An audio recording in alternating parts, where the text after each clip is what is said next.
Hello everyone, તમારા બધાનું સ્વાગત છે જેવીસ કિચનમાં. કંઈક થોડીક નવી સ્ટાઇલમાં ફટાફટ અને ટેસ્ટી એવી સ્ટફિંગવાળી ગાર્લિક બ્રેડ આજે બનાવવાની છે. તો વિડીયોને લાસ્ટ સુધી જોવાનું ભૂલતા નહીં. તો ચાલો બનાવવાનું શરૂ કરીએ. તો પહેલાં તો આપણે એક બાઉલ લઈશું અને બાઉલમાં થોડું એવું દૂધ લેવાનું છે. એટલે તમારે જે પ્રમાણે ક્રીમ બનાવવી હોય એ પ્રમાણે દૂધ લેવાનું છે. મેં અહીંયા 1 વાટકા જેટલું દૂધ લીધેલું છે અને પછી તેમાં ચીઝ ખમણી નાખવાનું છે. ચીઝ થોડું વધારે જ એડ કરવાનું છે, કેમ કે જેટલું ચીઝ વધારે હશે એ જ પ્રમાણે આપણી એક ક્રીમ મસ્ત એકદમ બનશે. અને પછી તેમાં 2 ચમચી જેટલું બટર એડ કરવાનું છે. બધું જ વસ્તુ એડ થઈ જાય એટલે હવે તેને મિક્સ કરી લેશું. સરખી રીતે મિક્સ કરવાનું છે જ્યાં સુધી તેમાં આ રીતના બટર મિક્સ ન થઈ જાય ત્યાં સુધી. પણ જો આમનામ તમે હલાવશો તો તે સરખું મિક્સ નહીં થાય. એટલા માટે હવે આપણે એક પેન લેશું અને તેને ગરમ થવા માટે મૂકી દેશું. તે થોડું ગરમ થાય એટલે જે આપણે આ મિક્સ કરેલું છે તે તેની અંદર એડ કરી દેવાનું છે. તેની અંદર એડ કરીને પછી મીડિયમ ફ્લેમ પર રાખીને તેને મિક્સ કરતું રહેવાનું છે. તો ક્રીમ આપણી બનીને એકદમ તૈયાર થઈ જશે. ચીઝ અને બટર સરખું ઓગળી જશે એટલે આ રીતના તેમાં બબલ્સ થવા લાગશે. તો પણ તમારે તેને હલાવતું જ રહેવાનું છે. જેમ તમે વધારે મિક્સ કરશો એમ સારી એવી ક્રીમ બનશે, નહીં તો નીચે ચોટી જશે અને બળી પણ જશે. એટલા માટે મીડિયમ જ ફ્લેમ રાખવાનો છે અને આ રીતના હલાવતું રહેવાનું છે. તો હવે આપણું ક્રીમ એકદમ તૈયાર થઈ ગયું છે. તો હવે તેને એક બાઉલમાં કાઢી લેશું.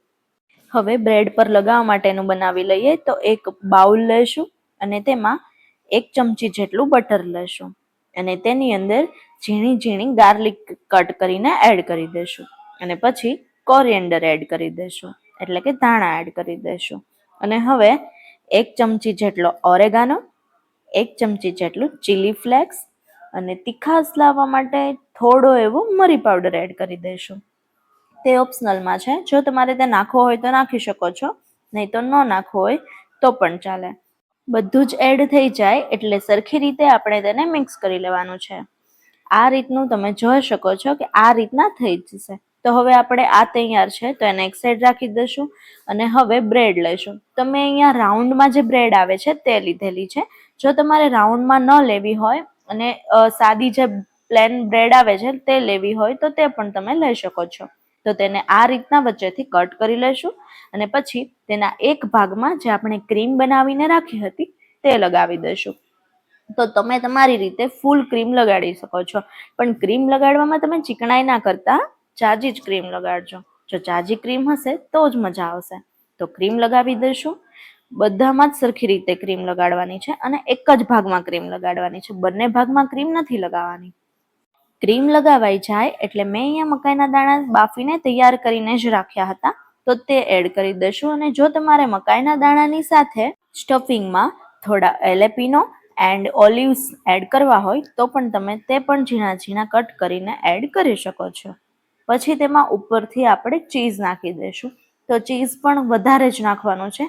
તો ચીઝને આપણે છીણીને ઉપરથી એડ કરી દઈશું અને પછી ચીઝ એડ થઈ જાય એટલે ઉપરથી ઓરેગાનો અને ચીલી ફ્લેક્સ એડ કરી દઈશું. તો તે આપણે ચીલી ફ્લેક્સ થોડા વધારે નાખવાના છે, કેમ કે થોડીક તીખાશ આવી જાય. જો તમારે વધારે એડ કરવા હોય તો વધારે, નહીં તો તમે તમારી રીતે એડ કરી શકો છો. તો બંને સરખી રીતે એડ થઈ જાય એટલે જે આપણે એક પડ એમનેમ રાખ્યું હતું બ્રેડનું તે ઉપર મૂકી દઈશું. તો હવે બ્રેડ તૈયાર થઈ ગઈ છે. તો ઢોસાની લોઢીને ગરમ થવા માટે મૂકી દઈશું અને જે આ બટરને એ બનાવીને રાખ્યું હતું તે થોડું લગાવી દઈશું. હવે એ સરખી રીતે લગાવાઈ જાય અને થોડું ગરમ થઈ જાય. ગેસનો ફ્લેમ મીડિયમ જ રાખવાનો છે. તો આપણે જે બ્રેડ બનાવીને રાખી હતી તે બ્રેડ તેની ઉપર મૂકી દઈશું અને બ્રેડના ઉપરના ભાગમાં પણ તે ગાર્લિક બ્રેડનું જે આપણે તૈયાર કરીને રાખ્યું હતું તે લગાવી દઈશું. તો તે બધું જ લગાવવાનું છે, તો જ તમારી ગાર્લિક બ્રેડ એકદમ મસ્ત લાગશે. તો આ રીતના બ્રેડના ફરતે બધે જ લગાવી દેવાનું છે અને તેને થોડી વાર માટે ચડવા દેવાનું છે. જો તમે અમારી ચેનલ પર નવા હોય તો ચેનલને સબસ્ક્રાઇબ કરવાનું ભૂલતા નહીં. અને હા, અમારી ચેનલ પર પનીર સેન્ડવિચની રેસીપી આપેલી જ છે, તો તેની લિંક મેં ડિસ્ક્રિપ્શનમાં મૂકેલી છે, તો તમે બધા જરૂરથી જોજો અને કેવી લાગે છે એ કોમેન્ટ બોક્સમાં જરૂર જણાવજો. આપણે બ્રેડને 4 થી 5 મિનિટ માટે ચડવા દેવાની છે અને હવે તેને પલટાવી લેશું. તો આ રીતે તેને ધીમે રહીને પલટાવી લેશું. તો તમે જોઈ શકો છો કે એક સાઈડ મસ્ત ક્રિસ્પી એવી શેકાઈ ગઈ છે. તો હવે બીજી સાઈડ પણ સેમ જ આ જ રીતે લગાવી દઈશું. થોડું થોડું જ બીજી સાઈડ લગાવવાનું છે, બહુ વધારે નહીં લગાવવાનું, તો પણ ચાલે, કેમ કે ઉપરની સાઈડ આપણે વધારે જ લગાવ્યું છે. તો આ રીતે ઉપર નીચે પણ લગાવી દીધું છે. તો તેને પણ થોડી વાર માટે, આ વધારે નથી ચડવા દેવાનું, 1 થી 2 જ મિનિટ માટે ચડવા દેવાનું છે. તો હવે ચડી જાય એટલે આને પણ સેમ એ જ રીતે પલટાવી દેશું અને ગેસનો ફ્લેમ મીડિયમ જ રાખવાનો છે, હાઈ નથી રાખવાનો. તો હવે આપણી ગાર્લિક બ્રેડ એકદમ તૈયાર થઈ ગઈ છે. સ્ટફિંગ વાળી ગાર્લિક બ્રેડ એક વખત તમે ખાશો તો ખાધા જ રહી જશો. તો તમે જરૂરથી આ બ્રેડ ટ્રાય કરજો. તો હવે તૈયાર થઈ ગઈ છે. તો હવે તેને આપણે સર્વિંગ પ્લેટમાં લઈ લઈશું અને આ રીતે તેને કટ કરી લઈશું. આવી જ નવી નવી રેસીપી જેવીસ કિચન પર વીકમાં 3 વાર આવે છે, મંગળવારે, ગુરુવારે અને શનિવારે. તો તમે બધા જરૂરથી જોજો. તો તમે જોઈ શકો છો કે અંદરથી એકદમ મસ્ત ચીઝી અને ક્રીમી લાગે છે. તો હવે આપણી ગાર્લિક બ્રેડ એકદમ તૈયાર છે. જો તમને મારી આજની રેસીપી ગમી હોય તો કોમેન્ટ સેક્શનમાં જરૂરથી કહેજો. સાથે મારો વિડીયો લાઇક અને ફ્રેન્ડ ફેમિલીમાં શેર કરજો અને મારી ચેનલને સબસ્ક્રાઇબ કરવાનું ના ભૂલતા.